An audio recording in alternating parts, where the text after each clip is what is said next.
UDFിനെ തീർക്കാൻ PV അൻവർ സുഗുവിനെ ഇറക്കിയിരിക്കുകയാണ്. ഇനി UDFിന്റെ കാര്യം കട്ടപ്പുകയാണെന്ന് തോന്നുന്നു. നമുക്ക് ആ വാക്കുകൾ കേട്ടുനോക്കാം. നമ്മളെ കേരള രാഷ്ട്രീയത്തിൽ ശ്രീ PV അൻവർ ഉയർത്തിക്കൊണ്ടുവന്ന ചില പ്രശ്നങ്ങളുണ്ട്.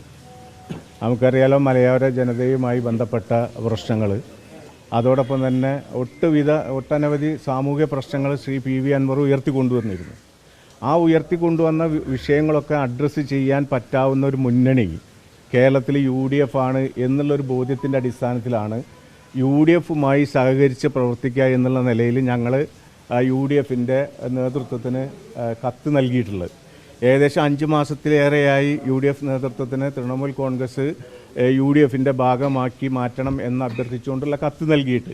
എന്നാൽ നാളിതുവരെ UDFിൻ്റെ ഉത്തരവാദിത്തപ്പെട്ട നേതൃത്വം ഈ കാര്യത്തിലൊന്നും യാതൊരു തീരുമാനം എടുക്കാതെ അഴകുഴമ്പൻ സമീപനമാണ് തൃണമൂൽ കോൺഗ്രസിനോട് എടുത്തിട്ടുള്ളത് എന്നുള്ളത് ഞങ്ങളുടെ യോഗം വിലയിരുത്തിയിട്ടുണ്ട്.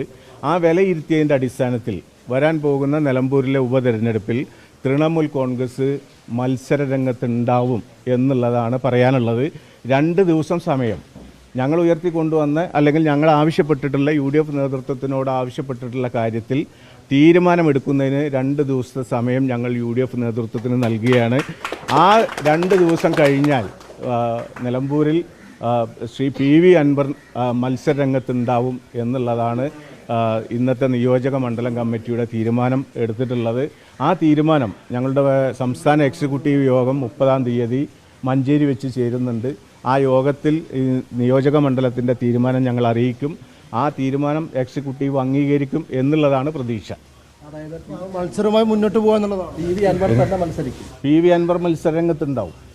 2 ദിവസത്തിനുള്ളിൽ 2 ദിവസം ഞങ്ങൾ UDFിൻ്റെ നേതൃത്വത്തിന് കൊടുക്കുന്നൊരു സമയമാണ്. UDFിന് നേതൃത്വത്തിന് സമയം കൊടുക്കുക എന്ന് പറയുമ്പോൾ എന്താണ് ഉദ്ദേശിക്കുന്നത്? UDFിന് 2 ദിവസം സമയം കൊടുക്കുക എന്ന് പറയുന്നത് ഞങ്ങൾ UDFിൻ്റെ ഭാഗമായി ഞങ്ങളെ ഘടകകക്ഷിയായി അംഗീകരിക്കുക എന്നുള്ള ഞങ്ങളുടെ ഒരു ഡിമാൻഡ് ഉണ്ടല്ലോ. ആ ഡിമാൻഡ് അംഗീകരിക്കണം. ആ അംഗീകാരം UDF നേതൃത്വം എടുക്കുന്നില്ലെങ്കിൽ ഞങ്ങൾക്ക് ഞങ്ങളുടെ വഴി, UDFിന് UDFിൻ്റെ വഴി എന്ന് മാത്രമേ അതിൽ പറയാനുള്ളൂ. ഇത് പ്രഖ്യാപിച്ചിട്ടില്ലെങ്കിൽ അൻവർ മത്സരിക്കും. ഇനി പ്രഖ്യാപിക്കുകയാണെങ്കിൽ അപ്പം മത്സരത്തിൽ തീർച്ചയായിട്ടും മത്സരിക്കണം എന്നുള്ളതാണ് നിലമ്പൂർ നിയോജക മണ്ഡലം കമ്മിറ്റി ശ്രീ അൻവറിനോടക്കം ആവശ്യപ്പെട്ടിട്ടുള്ളത്. ഞങ്ങളുടെ മേൽ കമ്മിറ്റിയോടും അതാണ് ഞങ്ങൾക്ക് ആവശ്യപ്പെടാറ്.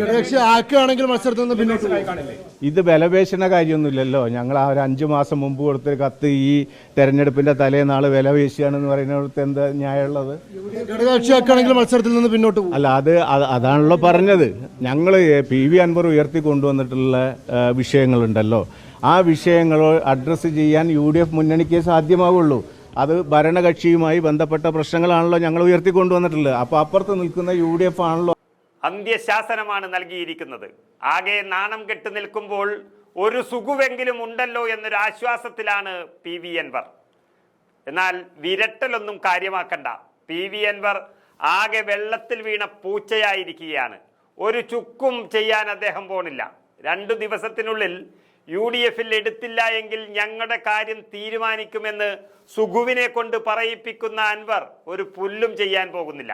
പിണറായി വിജയനെ തോൽപ്പിക്കാൻ വേണ്ടി MLA സ്ഥാനവും രാജിവെച്ച് പുറത്തുപോയ PV അൻവർ വീണ്ടും ഒരു ഉപതെരഞ്ഞെടുപ്പിൽ മത്സരിക്കാനാണ് തീരുമാനമെങ്കിൽ കെട്ടിവച്ച കാശും ഉപേക്ഷിച്ച് പഴയ പണി തേടി കിട്ടുന്ന വണ്ടിക്ക് ആഫ്രിക്കയിലേക്ക് പോകുന്നതാണ് നല്ലത്.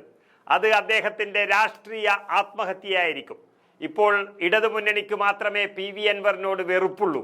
ഇനി UDFിലും അത് വന്നാൽ അൻവറിൻ്റെ രാഷ്ട്രീയം എവിടത്തേക്ക് തീർന്നു. അൻവറിന് MLA സ്ഥാനം രാജിവെക്കാനുള്ള തീരുമാനവും UDFിന് പിന്തുണ നൽകാനുള്ള തീരുമാനവും ഒക്കെ എല്ലാം അദ്ദേഹത്തിൻ്റെ സ്വാതന്ത്ര്യമാണ്. എന്ന് വെച്ച് കോൺഗ്രസിൻ്റെ സ്ഥാനാർത്ഥിയെ തീരുമാനിക്കാനുള്ള അധികാരമൊന്നും ആരും PV അൻവറിന് നൽകിയിട്ടില്ല. അതിൽ തെറ്റിപ്പിരിഞ്ഞാണ് അൻവർ വീണ്ടും സ്ഥാനാർത്ഥിയാകുന്നത് എങ്കിൽ അൻവറിനെ വിഡ്ഢി എന്ന് തന്നെ പറയേണ്ടി വരും. മുഖ്യമന്ത്രിക്കെതിരെ പോരാട്ടത്തിനിറങ്ങുന്നതിന് മുൻപ് PV അൻവർ UDFിനെ, പ്രത്യേകിച്ച് കോൺഗ്രസിനെ പുലഭ്യം പറഞ്ഞ് നടക്കുന്നത് നമ്മൾ കണ്ടതാണ്.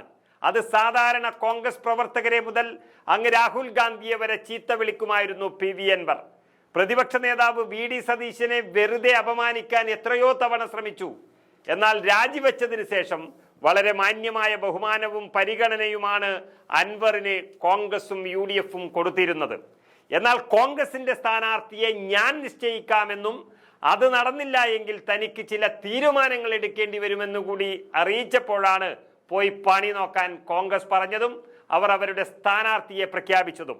അതിനിടയിൽ ഇപ്പോൾ ഒരാളെ വിട്ട് അൻവർ ചീപ്പ് ഷോ കളിക്കുകയാണ്. അത് വലിയ ആഘാതമാണ് അൻവറിനെ കാത്തിരിക്കുന്നത്.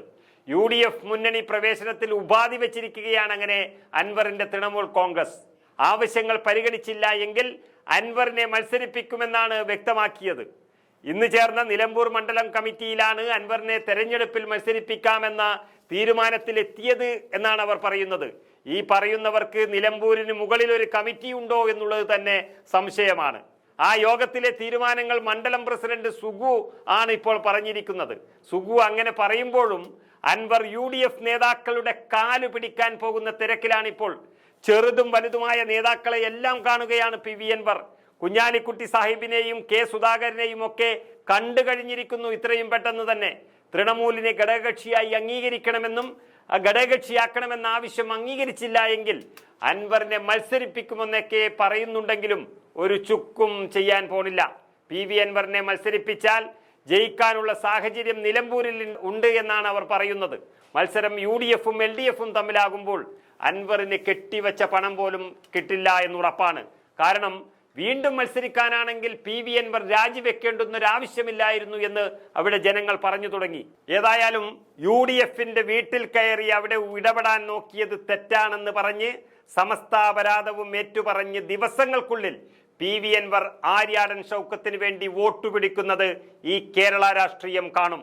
UDF അത്രയ്ക്കും ഒറ്റക്കെട്ടാണിപ്പോൾ.